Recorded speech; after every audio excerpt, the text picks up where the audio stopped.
In the early 20th century, the Schlitz Brewing Company of Milwaukee, Wisconsin was the largest brewery in the world. However, by 1980, the company had fallen on hard times and was purchased by a competitor in a hostile takeover. The company was so bad that it eventually killed the company that bought them. However, the demise of Schlitz wasn't one of changing tastes or bad luck. It was a series of self-inflicted wounds. Learn more about the Schlitz Mistake and how a series of bad decisions killed one of the world's largest brewers on this episode of Everything Everywhere Daily.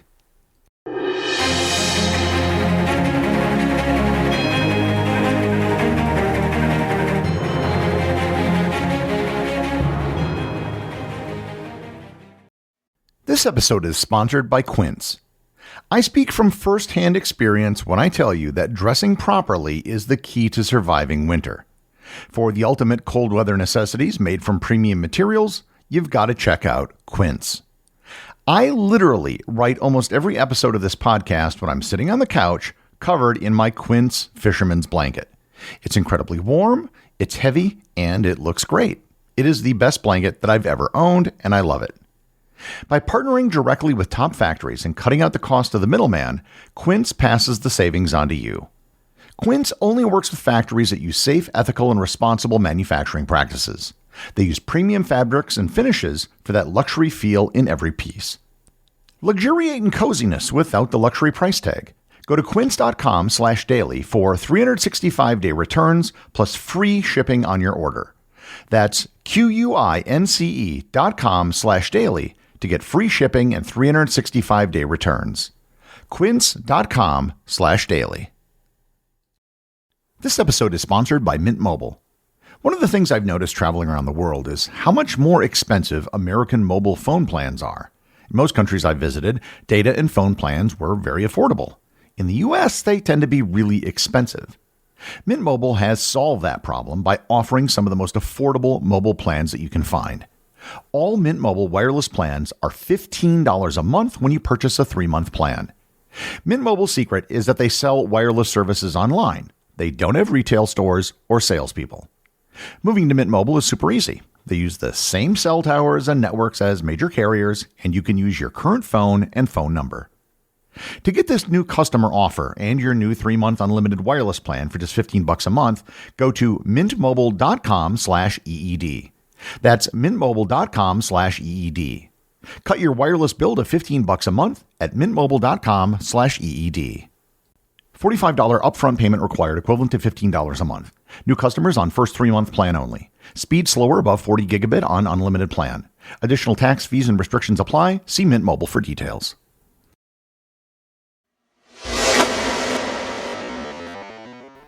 While Schlitz was a brewery and a brand of beer, this episode really isn't about beer or brewing per se. This is an episode about business.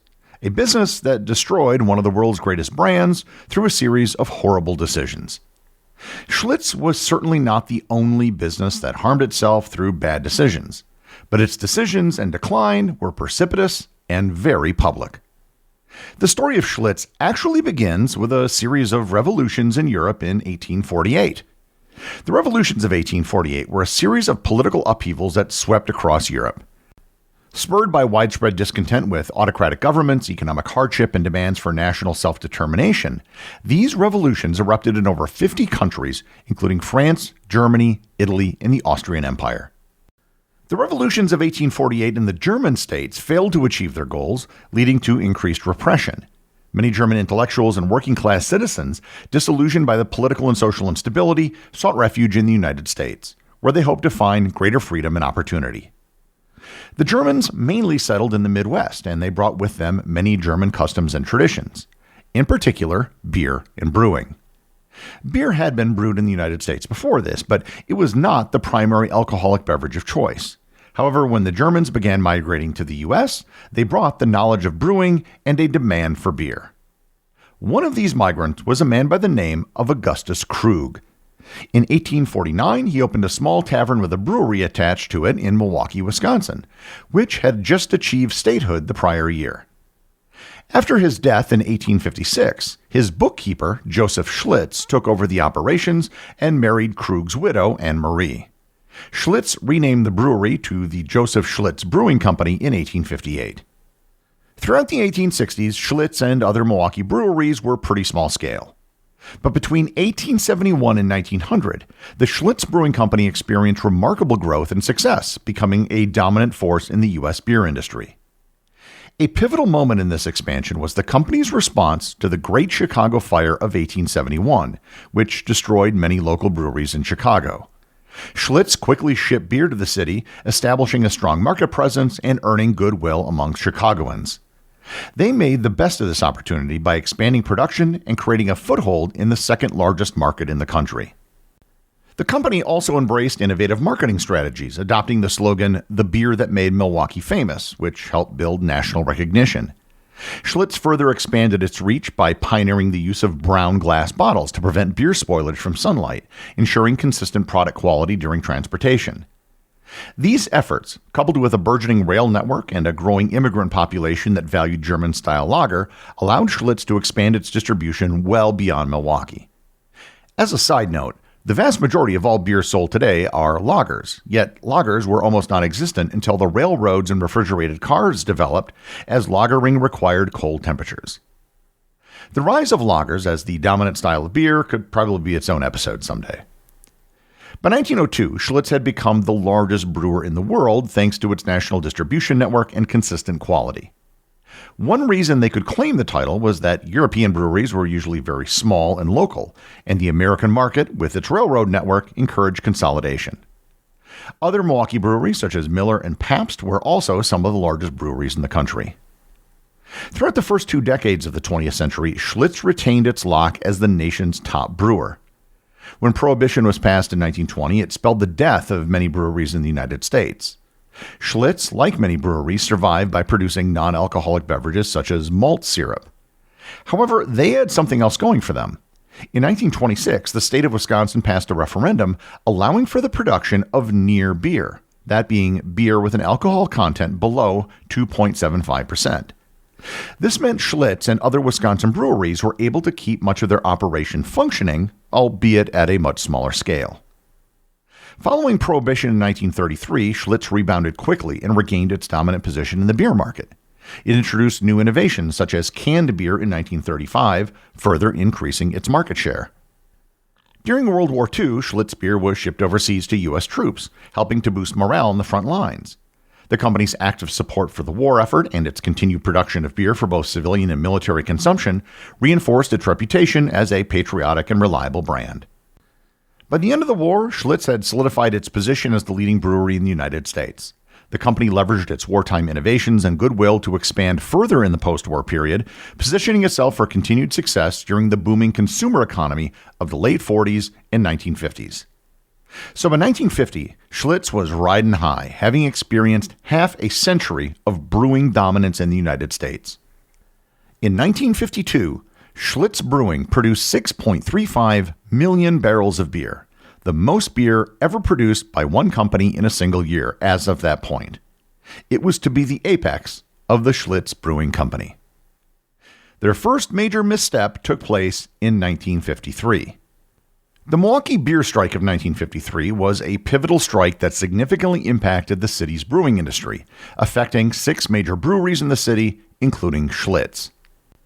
Brewery workers, represented by the International Union of United Brewery, Flour, Cereal, Soft Drink, and Distillery Workers, went on strike to demand wages that were on a par with those being paid at East and West Coast breweries.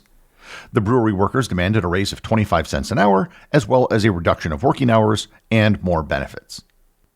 At its peak, the strike involved thousands of workers, bringing beer production in Milwaukee, the country's premier brewing hub, to a virtual standstill.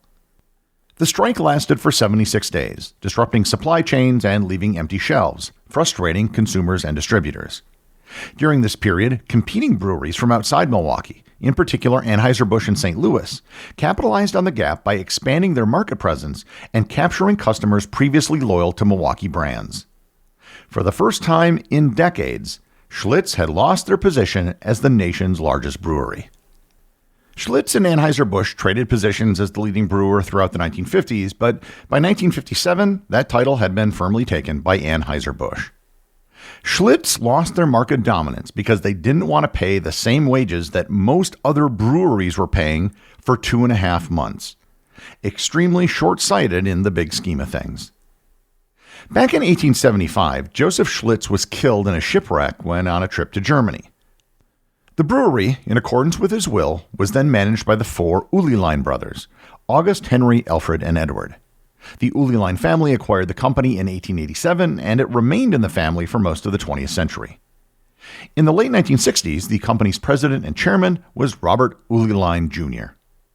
Uliline decided that if he couldn't compete with Anheuser-Busch on market share, he could at least give Schlitz higher profit margins.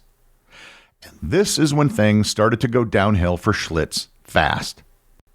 In the 1970s, the Schlitz Brewing Company implemented a series of aggressive cost-saving measures to increase their profit margins. Schlitz began replacing traditional brewing ingredients with cheaper substitutes. For example, instead of using 100% barley malt, they incorporated corn syrup as a cost-effective alternative. And while this saved money, it negatively affected the beer's flavor and body. Schlitz drinkers began to notice that something had changed, and it didn't change for the better. Schlitz introduced silica gel to stabilize the beer and prevent it from becoming cloudy. Although harmless, the use of silica gel became a public relations issue when it was revealed, as consumers and competitors began to question the purity and quality of Schlitz. To address the changes in the beer's texture caused by the altered recipe, Schlitz then used more additives designed to enhance foam retention. Schlitz adopted a faster brewing process designed to shorten fermentation times. This change, known as high-gravity brewing, involved brewing beer at higher concentrations and then diluting it with water before packaging. While this reduced costs and increased efficiency, it also compromised the beer's taste and consistency. Perhaps the biggest and most damaging change had to do with labeling laws. Labeling laws were going to be put into effect in the United States, and Schlitz would then have to put silica gel on their label, which they felt would hurt sales. So they switched to a product called ChillGuard, which was also a clarifying agent. However, ChillGuard caused a substance to float on the top of the beer, which was considered to have the consistency of snot. Schlitz told consumers that the snot-like substance was totally harmless, but that really isn't the response that Schlitz drinkers were looking for when they had snot in their beer. In 1976, over 10 million bottles of Schlitz beer had to be recalled, resulting in a financial and reputational disaster. Any one of these changes to the product and the brewing process might have been overlooked. However, the fact that so many of them took place in such a short period of time led to consumers abandoning the product in droves. In order to try to correct things, Schlitz hired the Leo Burnett advertising agency in Chicago to develop a new ad campaign for the company. In 1977, they launched one of the most infamous ad campaigns in television history. The commercials depicted tense, dramatic scenarios where characters exerted intense pressure on others to drink Schlitz. For example, in one ad, a group of rugged, intimidating men confronts a patron, strongly suggesting that Schlitz is the superior beer. The tone was often aggressive, with an air of implied menace that, while intended to be humorous, made many viewers uncomfortable. The ad suggested that choosing a better beer other than Schlitz was almost a moral failing or a dangerous decision. The campaign backfired spectacularly. Instead of appearing confident or assertive, the ads were perceived as threatening and alienating. Critics and viewers mockingly referred to the campaign as the Drink Schlitz or I'll Kill You ads, emphasizing the overly aggressive messaging. The ads only ran for 10 weeks, but that was long enough to do damage. By this time, Schlitz had fallen to 4th in market share, falling behind Miller and Pabst as well. And by this point, the damage couldn't be repaired. In 1981, Schlitz was hit with another strike that lasted 4 months. It resulted in them closing their Milwaukee brewery, which was the oldest and least efficient brewery that they owned. In 1982, the Joseph Schlitz Brewing Company was sold to the Stroh Brewing Company, a Detroit-based competitor in a hostile takeover. Stroh struggled to revive the Schlitz brand, and the company itself eventually faced financial troubles, in no small part due to the debt it incurred by buying Schlitz. In 1999, Stroh's assets were sold to the Pabst Brewing Company, which owns the assets of the brand today. The Schlitz brand has seen a modest revival. In 2008, the Pabst Brewing Company reintroduced Schlitz with its pre-1970s formula, marketing it as a nostalgic high-quality beer. This effort aimed to reclaim some of the brand's former glory and appeal to older generations who remembered the original Schlitz. One of the interesting problems in reintroducing Schlitz was that the pre-1970s recipe had been lost. That recipe was never part of any of the company's sales because it no longer existed. They interviewed former brewers and conducted research into the purchase of ingredients from the old brewery to recreate the original recipe for the 2008 launch. Today, the Schlitz Mistake has become a case study in business schools on what not to do. It's a cautionary tale illustrating how short-sighted decisions can destroy even the most iconic brands. The Schlitz Mistake serves as a reminder that quality and consumer trust are always paramount to long-term success. The executive producer of Everything Everywhere Daily is Charles Daniel. The associate producers are Benji Long and Cameron Kieffer. I want to give a big shout out to everyone who supports the show over on Patreon, including the show's producers. Your support helps me put out a show every single day. And also, Patreon is currently the only place where Everything Everywhere Daily merchandise is available to the top tier of supporters. If you'd like to talk to other listeners of the show and members of the Completionist Club, you can join the Everything Everywhere Daily Facebook group or Discord server. Links to everything are in the show notes.